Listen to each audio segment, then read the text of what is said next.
Today is Africa Union Day. School children in particular all over the country are marking the day in their traditional costumes for school today. On the continent, though, there are still issues regarding peace and security largely threatening the sub-region's stability. How has the AU fared and what is being done for a stronger, vibrant and stable African continent? We'll be having that big conversation when Edem Senano and Emmanuel Kotin joins me. But first, let me share with you a statement that was issued today by the Africa Center for Security and Terrorism on the AU Day. And this is signed by its Executive Director, Emmanuel Kotin, who will be joining us for this conversation. It says that on the 25th May each year, we celebrate the Great Emancipation Day for Africans because it marks the birth of the Organization of African Union. Well, it says this brought all African states together to fight the evils of colonialism. It came as joyous daybreak and to end the long night of captivity. Ethiopia were determined to champion the development of Africa. They were signing a promissory note to which all Africans were to fall here. In 1963, our beloved Kwame Nkrumah and his acolytes were unanimous when they said Africa must unite. It is critical, however, to recognize the AU has also produced some excellent results in the continent in the face of some drawbacks. It has contributed to conflict resolution, democratic transitions, and promotion of African interests on the worldwide scale. While the AU has made considerable progress in some areas, it's also true that there have been obstacles to overcome and that it has not always lived up to expectation. It is crucial to remember that several factors like scarce resources, intricate regional dynamics, and disparate member state interests affect the efficacy and effectiveness of the AU. The AU has come under fire for its inability to resolve disputes and uphold security and peace across the continent. It was also then believed that the transformation of the organization to an African Union in 2002, which went in tandem with the introduction of the Partnership with Africa's Development, will bring more progress to the continent. On this day, the African Union must rise to the occasion, encouraging science, innovation, research in the continent. The AU must move from defaulting on its own promises and targets, as was in the case in Agenda 2020. Concrete steps and actions must be taken to silence the guns in Africa and not mere rhetoric. I've been joined on the line, thankfully, by Edem Senano. He's a member of the AU Advisory Board on Corruption. And also on the other line, I've been joined by Executive Director of the Africa Center for Security and Counter-Terrorism, Emmanuel Kotin. I'm grateful for your time, gentlemen. Let me start with Emmanuel Kotin because I've just finished reading a statement from your center. First, let's do a reflection and an assessment of the AU over the period in terms of security, on the African continent. How have we fared? Well, I said thank you for having me, and very good morning to your cherished viewers and listeners alike. In fact, if you look at the content of our statement this morning, we indeed catalog the successes of the African Union over the period amidst the challenges it faces. The cardinal point is that if you look at the declaration in Addis Ababa, when our own Dr. Nkrumah espoused the idea of the African unity, and you remember his famous statement when he said the independence of Africa unity is dependent on how we can come together as one, practically telling the rest of the African countries that if one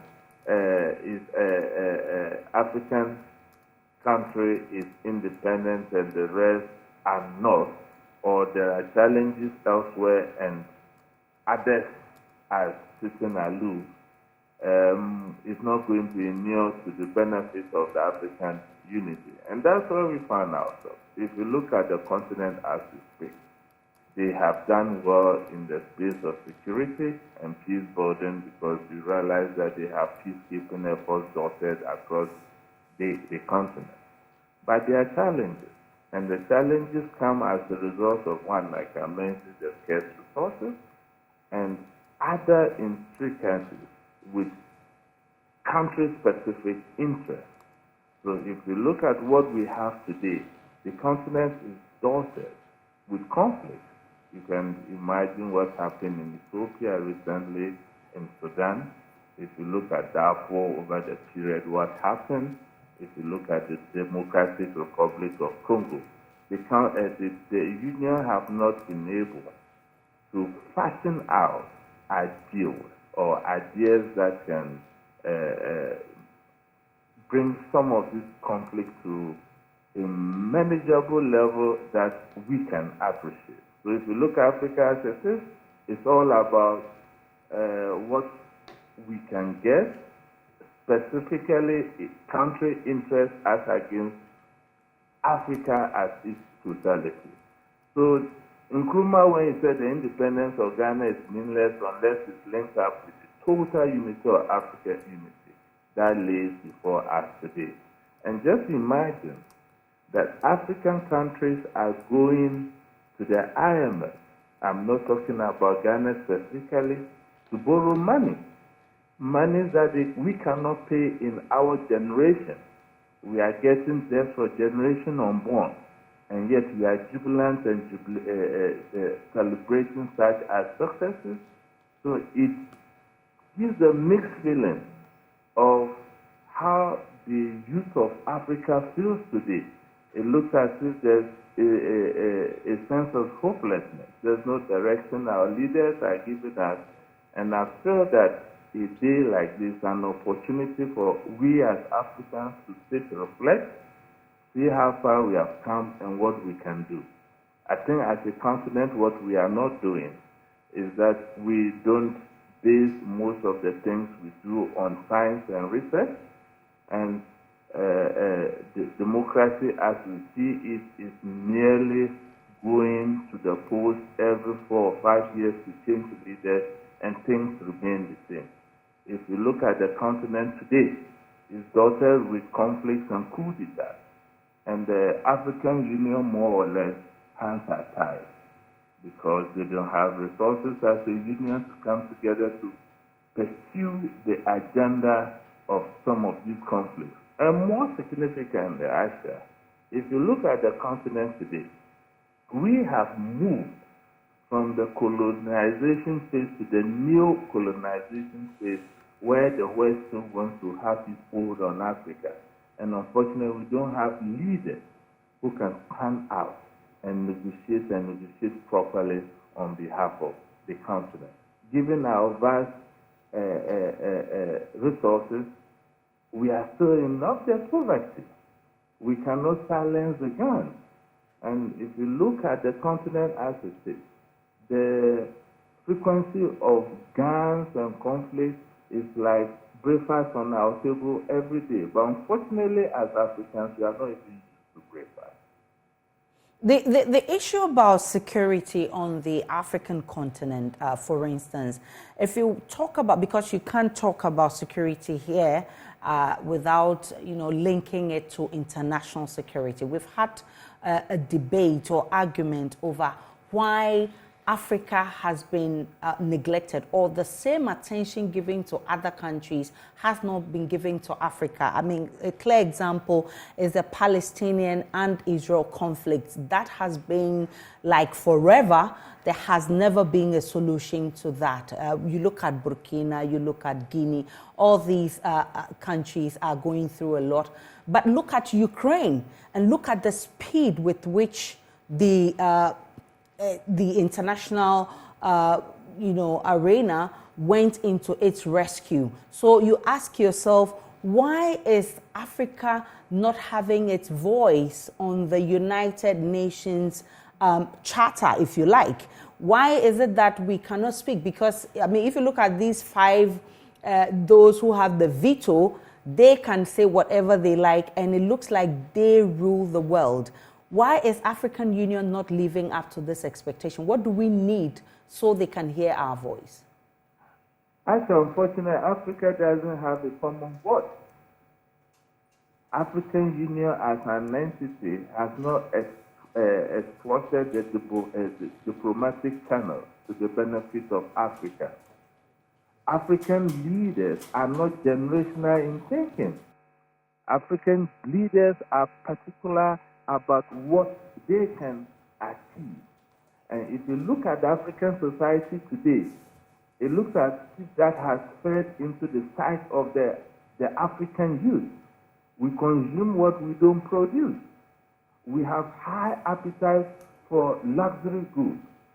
And if you look at Africa as it is, the trade balance is a big challenge, because if you look at our export against import, we import more than we export.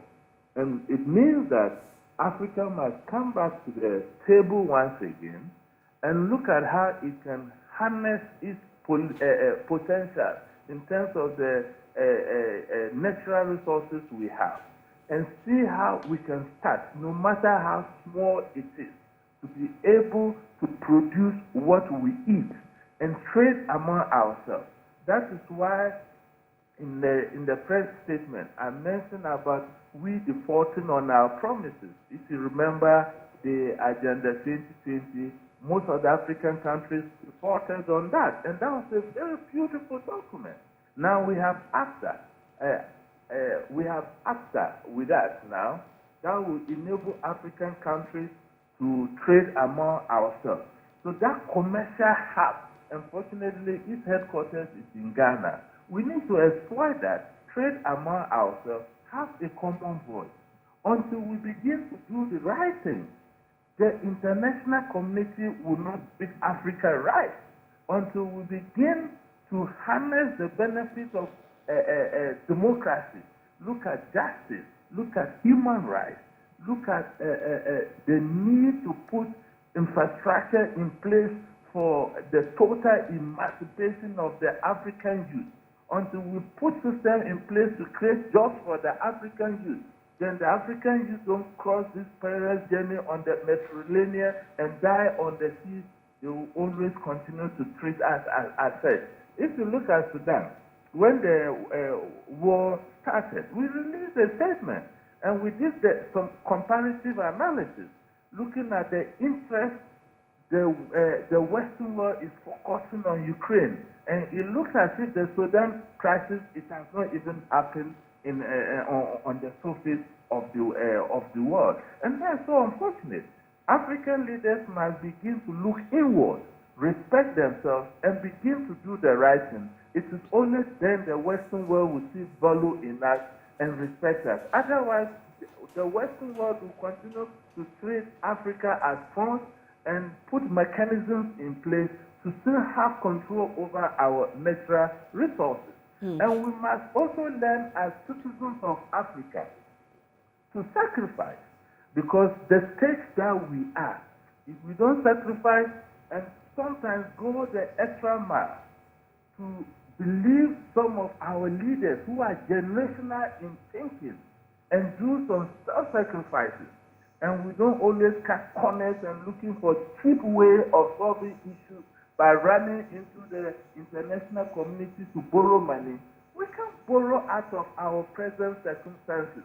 We must look inward and find the solutions within. Mr. Kotin, talking about a united front brings back that conversation about a united Africa. I'll come back and wrap up with you on that. Let me bring in Adam Senano, who is a member of the advisory board on corruption for the AU. Corruption has been one of the cankers eating deep into African leaders. Reason we say we've retrogressed. Our development hasn't been on that pace that we want. How have we fared in terms of dealing with this particular disease? Happy AU, happy Africa Day to you and to all our viewers and listeners. The state of progress is not much to write home about. The African Union recognizing the impact, the negative impact of corruption in particular, and seeking to address it, launched the Convention for the Prevention and Combat of Corruption about 20 years ago, 11th July 2003. So in about 2 months, there will be a commemoration of 20 years. In that period, we've had, I think, 48 of the 55 countries ratifying the convention. So that's probably about almost 90%, 87%. But out of that, only about 17 of them have submitted baseline reports. So that gives you about 35% of the 48 or 30% of the 55 member states, which is a very poor level because first you needed a baseline report and then you had to submit annual reports of a standard nature for us to see how well we're doing. Over the period, we haven't had many of the countries doing regular reports. Indeed, in terms of country reviews, I think only about 10 countries have done a complete country assessment on the levels of corruption and what is going on. So as a continent, we are not doing very well. We are not doing much.